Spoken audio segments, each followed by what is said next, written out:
What's going on, folks? This is Filthy Rich. This is Ken Ma.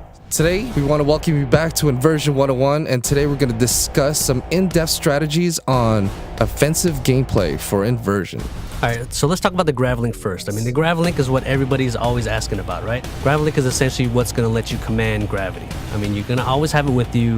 You have it with you pretty much at the start of the game, and you take it from the enemy.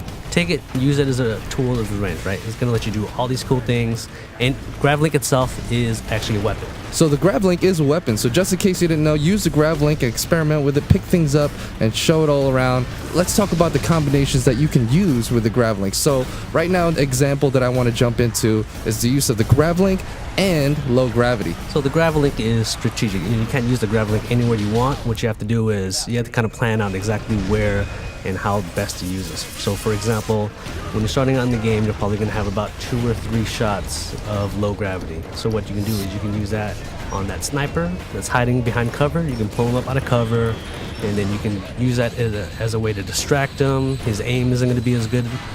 Later on, once you get a little bit better, obviously, you can put him up in the low gravity and then maybe grab an object out of the environment and throw it at him for a one-shot kill. That's a really, really cool thing. Now let's, we touched a little bit up on low gravity. Let's fill them in on high. Like, what's a cool situational thing that I would be put in to want to opt out to use high gravity? So high gravity, what it's going to do is it's going to increase the weight, 3-4 times. Once you hit an enemy with it, you'll see him stuck to the ground. He's kind of struggling. You've got about 5 seconds to decide what you want to do with him at that point.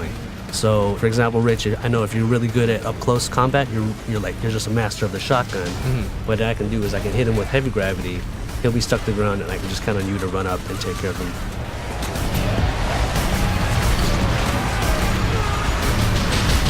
Movement, mobility is an important thing, but another thing we need to touch up on is zero gravity. Zero gravity are these entire portions of the level where the player, environment, enemies, everything is floating. Everything's always going to be constantly floating. That means grenades, they don't land, they go and float until they blow up. So how am I going to kill people?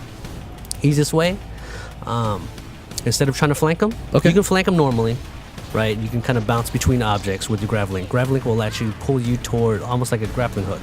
It'll yank you towards an object. Once you start getting pulled toward this object, you can take out your shotgun, you can take out your sniper rifle, then you've got these cool mid-air battles where you're just kind of shooting at your enemy, and they'll be doing the same thing to you. So it's not uncommon to be darting back and forth and trying to line up that perfect shot, and it looks cool and it plays great. So the next thing that we're going to cover is vector shifts. So vector shifts are one of the coolest things in this game, playing on 2 different playing fields against the same type of opponent and having everything work as they normally would, but with both priorities, mine and yours, still functioning how it would normally, but I would just see you on the side of a wall and kill you. I mean, so if you see, vector shifts aren't just cosmetic. Everything is completely shifted. Enemies are going to be running at you from the side of the wall, as you can see.